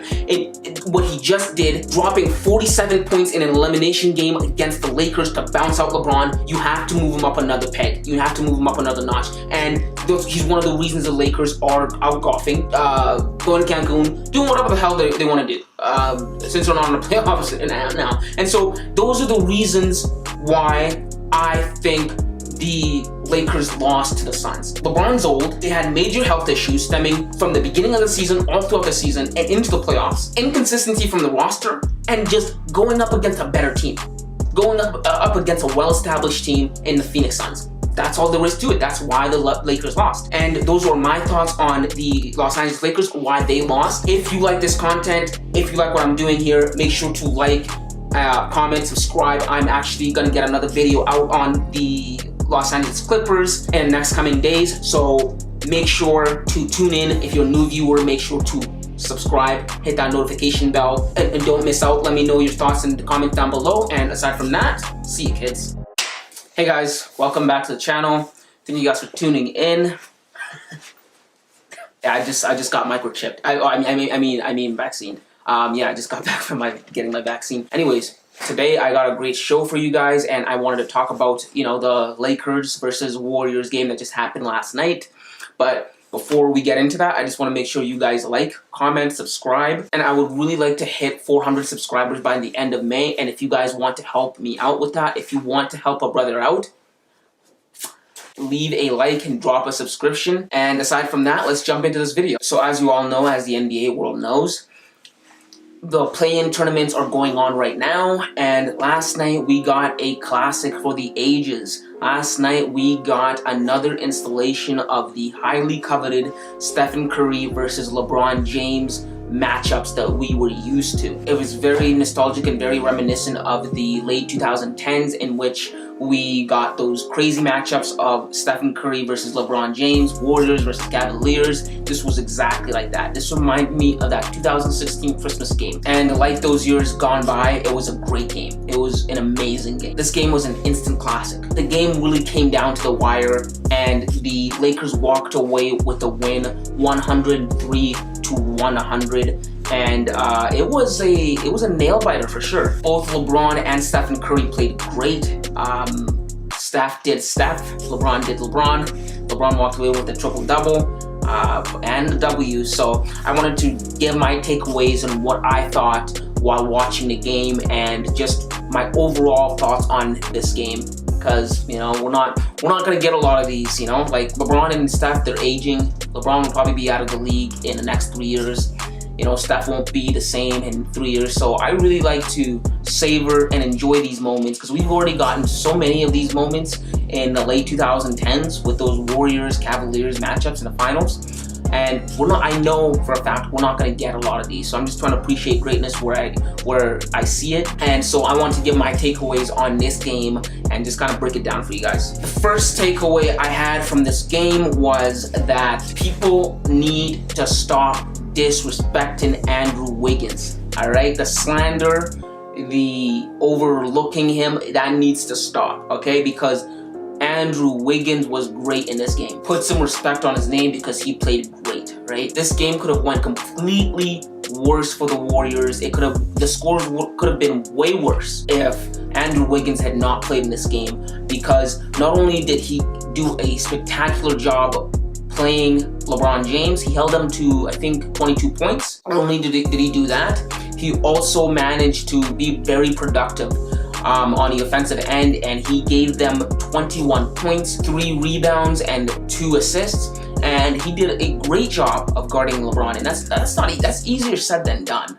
Hey, LeBron's a freight train, got a good block on LeBron, didn't let LeBron back him down in the paint. Give respect to Andrew Wiggins. He was definitely the second go-to guy for the Warriors. He was the number 2 guy for the Warriors, and he did a spectacular job of it. I think he really did well because that's his role. He is great for a number 2 or number 3 option, and I think that's where he thrives, and I think that's why he is so comfortable when you aren't requiring him to be the star and he can just give you 20 points and clamp down on defense. That's where you get the best out of him, and that was one of the first takeaways I had from this game. The second takeaway I had away from this game was that the Lakers played atrocious, terrible in the first quarter. In the first quarter and in the first half, it was insanely bad. After the first quarter, the 3 best players on the Lakers only combined for a total of 8 points after the first quarter. The Warriors controlled the game, the pace, and the tone of the game for the majority of the time. The Warriors really set the tone. They came out fast. The Warriors came out fast, and they came out prepared, and they came out and they knew the task at hand. They knew it's the Lakers. We need to be on our best game, and they came out and they showed it. And early on, they took control of the game and they set the pace for the game until the fourth quarter. And in the first quarter, LeBron, Dennis Schroeder, and Anthony Davis only combined for a total of 8 points. That goes to tell you just how marginalized they were. The Warriors marginalized the Lakers, and especially their best players. They really did a really good job on them. It could have been way worse, right? But it goes to show you, Warriors knew the task at hand. They understood the task and they did their job. But this got me thinking, for how well the Warriors played against a fully healthy Lakers team, this Lakers team was completely healthy. Drummond, Davis, Schroeder, LeBron, everyone was there. For how well the Warriors managed to play against this Lakers team and to only lose by 3 points by 1 basket, it got me thinking, the Warriors would have absolutely mopped the floor with the Lakers if Clay had played in this game. And it is no question. I want to see, if you guys want to argue that in the comments down below. But I firmly believe Warriors would have walked away with a win, would have mopped the floor with the Lakers had they had Klay Thompson, just by sheer of what I saw. And here's why I think that. The Warriors only literally played with 8 guys in rotation, and adding Klay would have definitely added to their firepower. They definitely would have been able to put up more than 100 points. That's Klay. And another reason I think this is because of just how the Lakers game plan went. So the Lakers game plan was essentially this: make the Warriors beat us, but do not let Stephen Curry beat us. And here's what I mean by that. They thought going into this game, okay, we know what Steph can do. We know he's very lethal, but that's all they have. Stephen Curry, if Steph plays a bad game, they lose. And they knew that. So they said, okay, we're gonna especially focus on Stephen Curry, and we are going to make the other team. We're gonna make the rest of the team beat us. But Steph is not going to beat us. But Steph still managed to get 37 points, 7 rebounds, and 3 assists because he's just Stephen Curry, and that's what he does, right? But here's how that would have changed, right? If you added Klay Thompson into the mix and you added him into this game, it would have never worked, right? Because the Lakers wouldn't have had spare defensemen to send after Stephen Curry to double team him, and even in some cases triple team him, because they would have had to keep somebody on Klay Thompson because he's just that lethal. Klay Thompson is a lethal, really lethal offensive player. And remember, Klay Thompson is not only a good offensive player, he's one of the best two-way players in the league. And so the Lakers would have had an even tougher time scoring on the Warriors. Like, I say they were marginalized and they had a tough time scoring and they were bad. The Lakers would have been way worse if Klay had played, because Klay's one of the best defensemen on the Warriors. Remember? He would always guard Kyrie Irving in those Cavaliers-Warriors game, and he's a good defender. And so with him being able to provide more scoring, to supplement more scoring, and then limiting the scoring of the other team, I firmly believe that the Warriors would have walked away with this win. And because too, now that the attention is away from Steph, and we know how Steph works. Steph is always running around on a court. It's hard to keep up with him because he just, even when he doesn't have the ball, he's just running around, right? And now it's harder for you to just focus in on one guy, because you can't. If you focus in on Steph, Klay's gonna give you 36 points. He's gonna give you 40 points, and you're gonna lose. If you now just focus in on Klay, Steph's gonna run around and mess around and give you 47 points. So it would have been way harder on the Lakers. That's why I firmly believe that the Warriors would have completely mopped the floor with this Lakers team. No questions asked. I don't even, I don't. There's no questions about that. But you can try and argue that in the comments down below. I'm up for it. And finally, the last takeaway I had from this game is that LeBron is clutch. People have to stop the slander and the narrative of LeBron is not a clutch player. Skip Bayless has to stop his LeBron doesn't have the clutch genes. That's gotta stop, because you all witnessed it last night. LeBron, time winding down. LeBron couldn't see the rim. LeBron hits it. You all saw it from the exact same spot that Kyrie Irving hit that shot in Game 7 in 2016. And Skip Bayless cannot say anything about LeBron because that was exactly the same for Kyrie Irving. And Skip Bayless always goes, oh, Kyrie hit the shot of shots. Well, LeBron hit the shot. He hit the exact same shot with time winding down. So honestly, you have to stop this slander, this narrative that LeBron doesn't have a clutch gene. LeBron is clutch, and this is just one of many buzzer beaters that LeBron has. LeBron has way more buzzer beaters than Michael Jordan or Kobe. So God rest his soul. But LeBron has way more buzzer beaters, and so this has to stop. This is a major takeaway from this game, that LeBron does have a clutch gene. And finally, I think what's going to happen in the future, I think that the Warriors are going to easily beat the Grizzlies, and they're going to face off against the Jazz, and I think they're going to give the Jazz a run for their money. They might beat the Jazz. Like, this Warriors team, if they continue to play like they did last night, they could beat the Jazz. It's straight up, like, they could beat the Jazz. And so, yeah. And the Lakers have their work cut out for them with the Suns. The Suns aren't just going to let you go, right? And it's LeBron and Chris Paul's first time playing each other in the playoffs ever, and I'm here for it, and I'm excited to watch it. But yeah, those were just my takeaways, my thoughts on this game, on this instant classic of a game. Let me know what you guys think down in the comments down below. Do you think this was meh? Do you think LeBron is not clutch? He is. And do you think the Warriors would have beaten the Lakers had they had Klay Thompson? Leave your thoughts down in the comments below. Make sure to leave a like and drop a sub. And until next time, kids. Hey guys, welcome back to my channel. Thank you guys for tuning in. It's been about a month since the last time I posted. I kind of took a break off, but I'm back, and it's good to be back. And today I wanted to talk about everything that's kind of happened in the last week and a half. But before we get into that, I just want to make sure you guys like, comment, and subscribe. I work really hard on this channel, and my goal is 1,000 subscribers by June.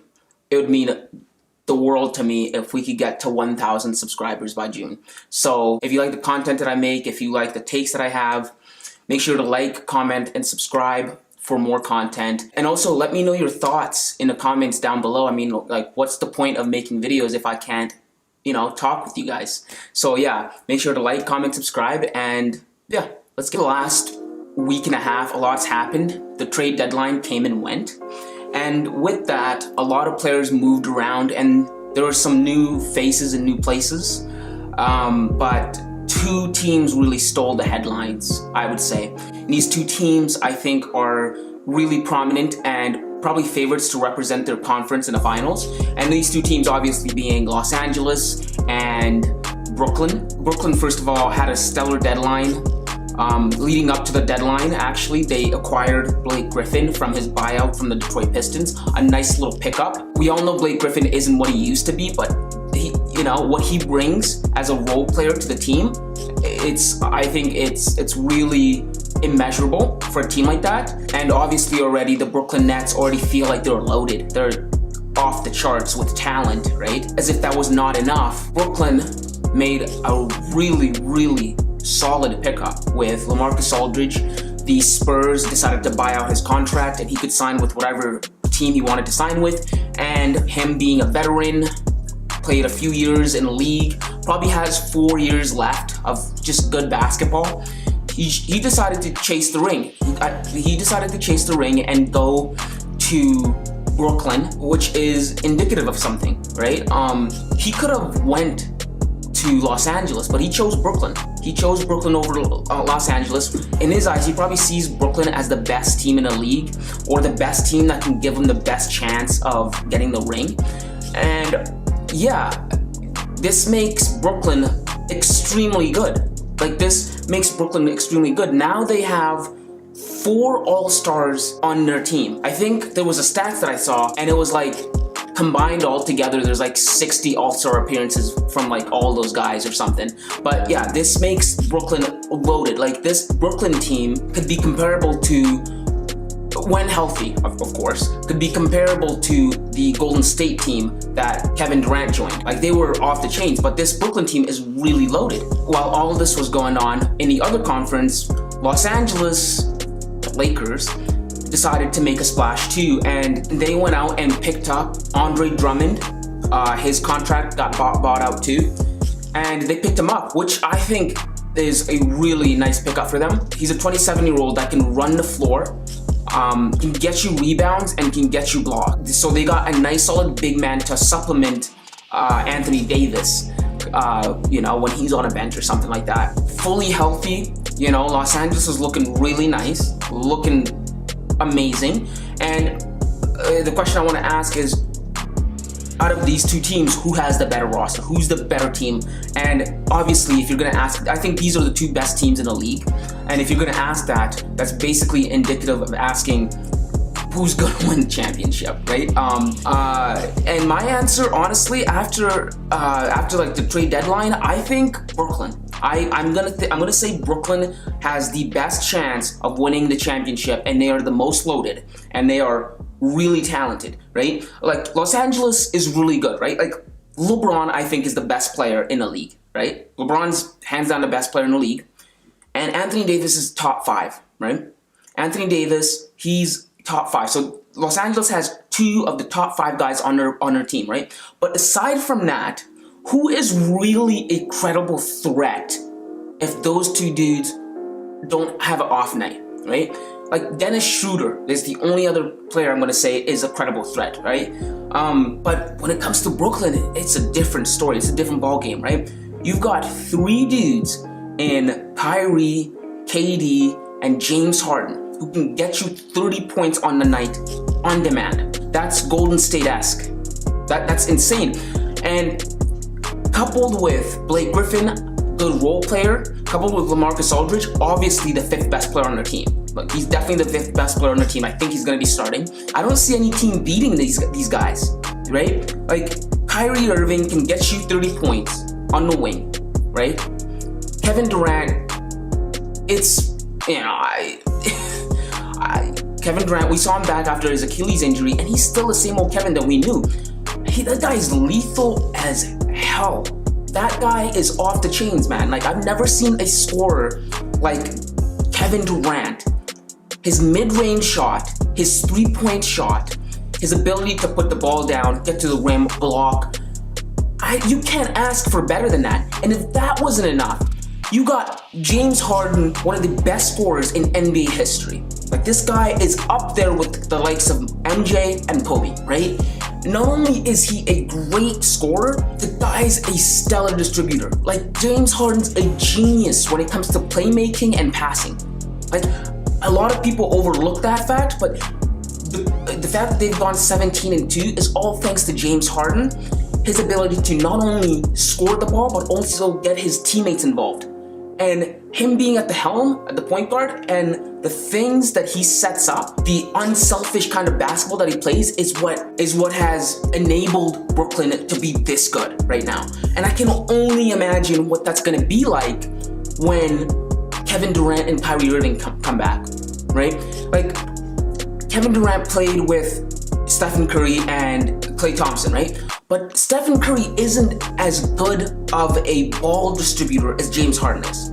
This dude can pass, this dude can see passes a few seconds before it happens. And I think with that, as your point guard, and Kevin Durant and Kyrie Irving, it's just insane. And then you have LaMarcus Aldridge down low, you know, he's always a threat down there. I just don't see a team effectively being better than this Brooklyn team. So, like, we have to make that assertion, right? Because honestly, I think Brooklyn's coming out of the East. I don't think anyone can contest that. If you think so, if you can contest that, let me know in the comments down below. And we like to think or give the Clippers a benefit of the doubt. I don't see them beating the Lakers. They just got rid of Lou Will, the guy who's a dog, who is a guy who is a starter masquerading as a sixth man, right? So they just got rid of him, right? And they brought in Rajon Rondo. I like the addition of Rajon Rondo. The thing with Kawhi and Paul George is none of them know how to lead in like the fourth quarter. And they've been subpar, I think, for the talent they have. And so with that, I have to take the Lakers above them. Like, I think they're better, right? And obviously, like, we have teams like Phoenix and Denver. Phoenix is yet to prove themselves in the playoffs, right? So I can't say they're gonna be better than the Lakers. Like, they may have a better record than them. They may have a better regular season than them. I just don't see it because I haven't seen them prove themselves in the playoffs. So right now, as it stands, I think the Lakers are the favorites out of the West, right? And Brooklyn's the favorite out of the East. And honestly, I think it's too close to call who would win the finals if these two teams met up, right? If I had to choose right now, I don't like betting against LeBron, but I would have to go with the Brooklyn Nets just because that's a loaded team. That's the firepower on that team, the offensive prowess of that team is off the chains, right? Like, this team has the potential to be the best offensive team ever. Like, even better than the Golden State Warriors when they were at their peak, right? Like, so I can't, really argue with that. And their coaching is amazing. Not that they need coaching, but like having Mike D'Antoni, a guy known for his offenses, and Steve Nash as coaches, you couldn't ask for better. I just like, even if their defense isn't good enough, like, they're just gonna beat you by outscoring you. They're gonna beat you by putting up 140 points. What are you gonna do about it? Can you do the same? That's the game it's gonna come down to. We're gonna put up 139, 140 points, and can you answer back? I don't think any team can toe-to-toe say, yes, we have that kind of same firepower. So yeah, those are just my thoughts on the whole situation. I'm happy to be back. So make sure to subscribe and tune in and let me know down in the comments below what you guys think. If you think your favorite team is gonna come out of the West or East, just let me know. And thank you guys for watching.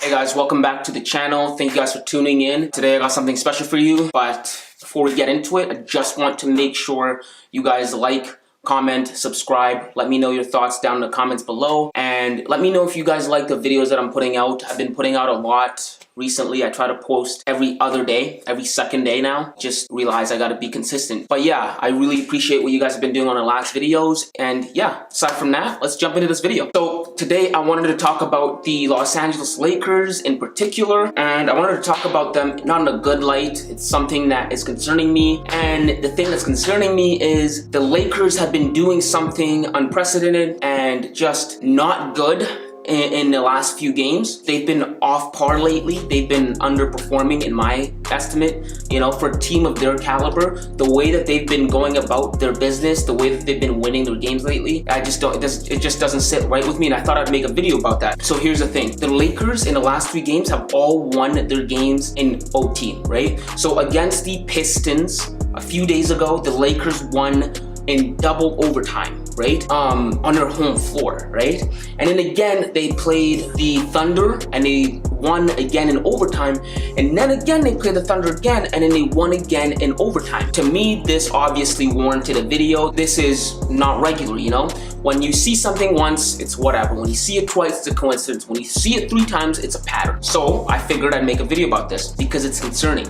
It's concerning for a number of reasons. It's concerning, but here's the thing. Nobody else is talking about this issue, right? Not ESPN, not Fox Sport. Nobody's talking about it. No one seems to be picking up on this pattern, right? So were it the Nets or the Bucks or the Clippers or the Jazz doing this, people would be batting an eye, right? I'm batting an eye because it's the Lakers and they're a contender for the title and, you know, spotlight's on you. It's LeBron James. It's concerning to me because the teams that are giving them a run for their money, that are making them break a sweat, are not good teams. These are bottom feeder teams in a truest sense. In fact, the Pistons, right, are not only the worst team in the Eastern Conference, they are tied for the worst team in the entire league with the Minnesota Timberwolves. And the Thunder are the 2nd worst team in the West. These are teams with no big stars and just a bunch of kids, up-and-coming kids, and they are giving the Lakers a work for their money on their home floor, not 1 time, not 2 times, but 3 whole times. You know, this is very concerning. And, you know, to go to double overtime with the Pistons, not just overtime, double overtime with the Pistons on your home floor and them being the worst team in the East calls for, hey, wait a minute, let's slow it down, right? With all that, I think it's indicative that there's something going on with the Lakers, right? And thinking that, I went back to look at those games to see what's going on with the Lakers. What's the pattern, right? Because 3 times it's a pattern. I went back and this is what I found. I found that the reason the Lakers are winning in overtime now, since they want to make it a hobby, is because they're complacent. They are careless and they're playing without urgency. I don't know if it's because they think they're the Lakers, they don't need to be playing with urgency, or that they don't need to take other teams seriously, but this is not a habit that you want to form. In all 3 of the games they played, it's like the Lakers didn't care. It's like they weren't playing with the urgency to win. In both games against the Thunder came out swinging and punched the Lakers square in the jaw.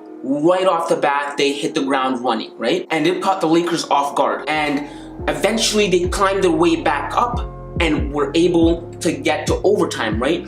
And I don't know if they just have a lack of respect for the Thunder, or I don't know what it is, right? After beating them in overtime, and that overtime being their 2nd consecutive overtime, they thought it wasn't good enough to take the Thunder seriously again. And again, the 2nd time they played them back to back, they came out swinging, they came up to a lead, and they wanted to win this game. They came out playing like, we want to play and we want to win this game, as opposed to the Lakers. And that just doesn't sit right with me. And then in their game against the Pistons, right, they came out and they were winning. They were winning, they had a healthy lead, right? And then they took their foot off the gas pedal. They became complacent, they were resting on their laurels, they didn't want to win as much, right? And guess what that cost them?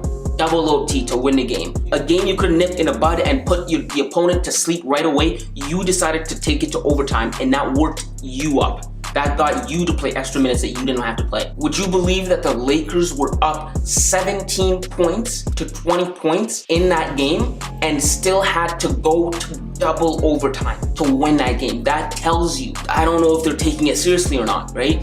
And you can tell me it's just a regular season or it's just this and whatever, right? But there's consequences to doing this, right? Here's what I mean by that. You don't want to form a habit of winning in overtime. It's not sustainable and it's not beneficial, right? Here's why. When you play overtime games against bottom feeder teams that you should be winning, what you're doing is you're putting extra minutes on yourself that you don't have to play. Especially for LeBron James, who is 36 and has clocked in over 49,000 minutes. That's a lot of mileage. You don't want to be playing that. Put them to sleep right away and get the game over with. You don't want them looking around and making you play extra minutes. And then furthermore, if you build this to be a habit, it's gonna come back to bite you in the playoffs, right? If you build this to be a habit, what you're gonna find that in the playoffs, you're gonna extend series that you don't need to extend. You're gonna play extra minutes that you don't need to play, right? Series are gonna be longer than they have to be, and you're gonna end up playing those minutes while your opponents in the next round are gonna be resting. A team like the Clippers, the Nuggets, the Jazz, they're gonna be resting. And then when you get to play them, they're at an advantage and you're at a disadvantage because they've rested. While you were beating another team in overtime for the second time in that series, or you somehow took it to 7 games. So that, coupled with the minutes you're putting on your body, is not a habit you want to form. Don't want to form bad habits like this, because bad habits are hard to break. Habits in general are hard to break, right? And this one in particular is not going to be beneficial for you or your team or your body in the future, especially for LeBron. You still got a few more years that you want to play, especially for your age. I'd be watching how many minutes I'm playing, how much mileage I'm putting on my body, right? So I'd encourage LeBron or the coach or anybody to look back on these 3-game stretch and be like, all right, I don't want this to become a problem in the future. Address the team about that. Be like, I don't like this, right? The Lakers play the Grizzlies tonight, and I want to see what they do. I want to see how close of a game it is, you know? The Grizzlies are much better teams than both those teams they've been winning against. And I want to see if this is a pattern that keeps going, right? Because this is not something that I want, right? This is going to be detrimental to you in the future if you let it keep going on. Those were just my thoughts on the Lakers shenanigans, and I hope someone picks up on this. But yeah, aside from that, let me know what you guys think about this whole thing in the comments down below. Am I reaching? Is this not call for concern? Is LeBron fine? Let me know down in the comments below, and make sure to subscribe and smash that like button, and see you guys next time. Hey guys, welcome back to my channel. Thanks for tuning in. Today I wanted to talk about the Los Angeles Lakers and why I think they are the massive favorites, the lopsided favorites to win the title next year. But before we get into that, if you're new to the channel or if you haven't subscribed yet, make sure to like, subscribe, and comment below so I can get on the algorithm so we can have more exposure and grow this channel. Besides that, let's get into it. So I think the Los Angeles Lakers are the favorites to win the title next year for a number of reasons. One of the reasons I think they're the title favorites next year is the fact that they're reigning champions. The experience that they got from winning the title this year is priceless. It is, you know, you couldn't pay for that. You couldn't get that off of free agency, because last year the only guys on their team that had that championship experience were LeBron, Rajon Rondo, and JaVale McGee. 2 of those guys are gone, but now the whole roster basically has experience. And for some guys, that's really invaluable. For a guy like Anthony Davis, it's really invaluable because the narrative around him has always been he doesn't know what it takes. He doesn't have dog in him. He doesn't have what it takes to be a champion. But now getting over the hump has helped him a lot, because that first title is always the hardest to win. But once you make it across the hump, the grass is greener on the other side. Now that you know what it takes, it's easier for you, right? Now that you know where the line is, you know how long to pace yourself. You know what it takes in the finals, what kind of level of play, what kind of pacing you need to get to the final. I think that's what also helped LeBron to get to like 8 consecutive finals when he was in the East, because he knew what it took. He knew, you know, how to pace himself out so that by the time he reached the finals, he had enough gas in the tank. He knew how to work his body to give him the maximum edge over his competitors. But now, guys like Avery Bradley, Kyle Kuzma, AD, they have this experience under their belt, and I think that's going to really help the team in the long run. Not to mention that they have LeBron and AD on their team. I mean, obviously, that is something that we all know. And when you have LeBron on your team, you're always a title contender. Always, you can never write him out. But this, particularly being reigning NBA champions and having that title experience underneath your belt, I think it's invaluable. The other thing too is that this offseason, the Los Angeles Lakers were stellar. While we saw a lot of headline-grabbing trades, I think the Los Angeles Lakers were the winners of the free agency, because they flew under the radar and made really impressive acquisitions. For instance, they went out and they got Dennis Schroeder for Danny Green and the 28th pick in this year's draft. And I think that was a stellar acquisition because Danny Green, when he was in Los Angeles for the Lakers, he was very inconsistent. Remember, all year round, we had to question and ask on a nightly basis who can be that third guy that can come in there and give you at least 20 points. We thought it could be maybe Danny Green. We thought maybe it could be Kyle Kuzma. Both those guys proved to be very inconsistent and you couldn't rely on them. With Dennis Schroeder, you're getting a bona fide dog, a bona fide scorer. This guy, he averaged 18 points, 3 rebounds, and 4 assists. So he can give you 20 points on a nightly basis if you need him to. He can be that third guy that you need if you need him to. And since Rondo also left, getting a point guard like Dennis Schroeder also works in your favor. And also the fact that Danny Green is gone, I think Dennis Schroeder for Danny Green is a stellar pickup. I think he's a great replacement for Rajon Rondo. I think it's a stellar acquisition. And as if that wasn't good enough, the Los Angeles Lakers front office also went out and acquired Montrezl Harrell from the Los Angeles Clippers. And I love this acquisition so much because Montrezl Harrell is the reigning 6th man of the NBA. So if the Los Angeles Lakers decide he's not going to start and he comes off the bench, this gives the Lakers even greater depth. They're one of the deepest teams in the league. Their depth this year, this upcoming season, is one of the greatest in the league. And the best thing is, the offseason isn't done yet. So they still have some time to make acquisitions. But this in particular, I like this pickup in particular because the Lakers got a 6th man who averages 18 points and 7 rebounds. So their tertiary scorer woes are put behind them. They don't have to worry about, LeBron can drive to the arena and not have to worry about, man, well, is there another guy that I can count on to get me 20 points, right? Is there, oh man, who am I gonna get those points from? He doesn't have to worry about that because he has Dennis Schroeder who can give him 20 points. He has Montrezl Harrell who can give him 20 points and grab 7 rebounds. He doesn't have to worry about that. He can sit there and distribute the ball all game long until the 4th quarter and then supplement the scoring. But this gives the Lakers incredible depth. And another thing I like about this acquisition is the fact that it empowers the Lakers by making them better while in turn simultaneously crippling their biggest rivals, the Los Angeles Clippers, right? Granted, the Clippers went out and they got Serge Ibaka to replace Montrez, but I like the 6th man over Serge Ibaka. I like Montrezl Harrell over Serge Ibaka, and I like that he literally essentially went across the hall to play for the rival. I like Montrezl Harrell because of the fact that he's a dog too, just like Dennis Schroeder. He's one of those guys who's got it where it counts, because if you remember before Paul George and Kawhi Leonard came to the Clippers, the core of the Clippers were Montrezl Harrell, Lou Williams, and Patrick Beverley, right? And when PG and Kawhi came to the Clippers, they started doing things that were rubbing the team the wrong way. For instance,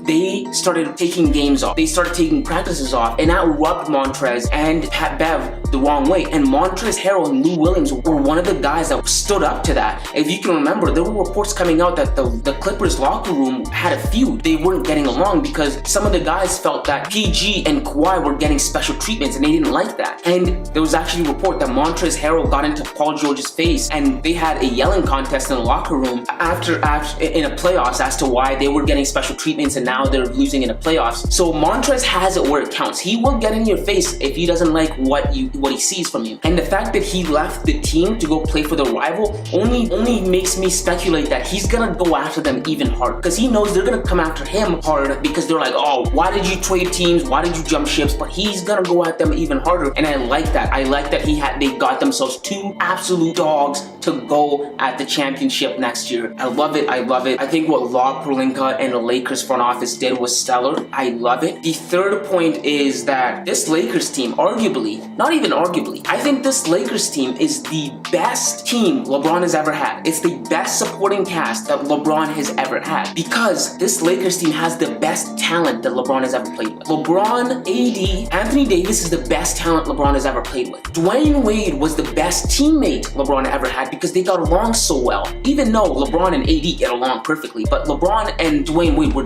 bros. They were bros. So you could argue that Dwayne Wade was the best teammate for LeBron, but talent-wise, AD is the best talent LeBron has ever played with. Kyrie Irving was a good talent, but he's nowhere near the talent that AD had. Kyrie Irving could go out there, make his own baskets, and was talented and can score, but Anthony Davis can do that and be a presence on a defensive end. He is He's an elite rim protector, and that's one of the best talents that you can get. I think if you were to take Dwayne Wade, Chris Bosh, Kyrie Irving, and Kevin Love, all the guys that LeBron has played with, and Anthony Davis and you were to put them in a draft and you were to poll a bunch of GMs and ask them, who would you rather take first? I think every one of them would take Anthony Davis because he's just that talented. He's raw talent and he's the best talent that LeBron has had. There was a reason LeBron moved heaven and earth to get him to play with him, because he is a special talent. And also that these guys that the Lakers went out and acquired, Dennis Schroeder, Montrezl Harrell, Avery Bradley, those guys, this team is so deep. It's so deep. And if Kyle Kuzma can step up his game next year,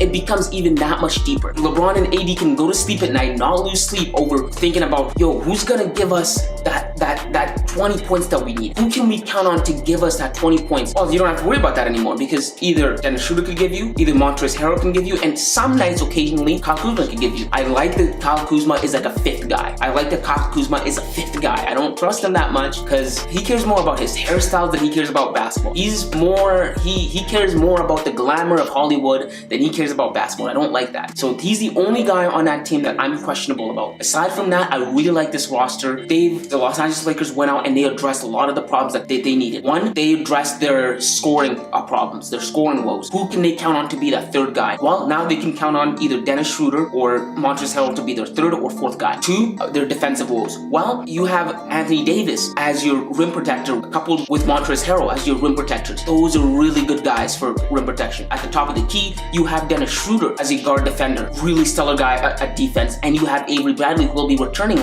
next year, who's a stellar wing player, wing defender. So I like that they fixed those nuances, those things that they needed to work on to make them that much more better. I like this Lakers team. I like this Lakers team over the Clippers because the Clippers have issues that they have to address. They have to address that whole Paul George thing, right? Because Paul George, we made the Clippers favorites because we thought we were going to get a star, an all-star in Paul George. We got Pandemic Pete. We got someone that was garbage, and they had to address that, and they had to address their locker room woes that they had, right? A lot of those guys that didn't like that PG and Kawhi were getting special treatments are still in that locker room, and they still don't like that. So they had to address that. Hopefully Tyronn Lue can herd the locker room and get them to get along. Hopefully they can, but I'm still skeptical, and PG too. I don't know how that's gonna work. And I would choose the Lakers against the field. Against the other 29 teams in the league, I would choose the Lakers 9 out of 10 times. So I think they're the massive lopsided favorites to win the championship next year, mostly because of their experience, the acquisitions they got this year, and LeBron just getting better and better. But besides that, thank you guys for tuning in. Make sure to like, subscribe, and comment on this video, and I'll see you guys next time.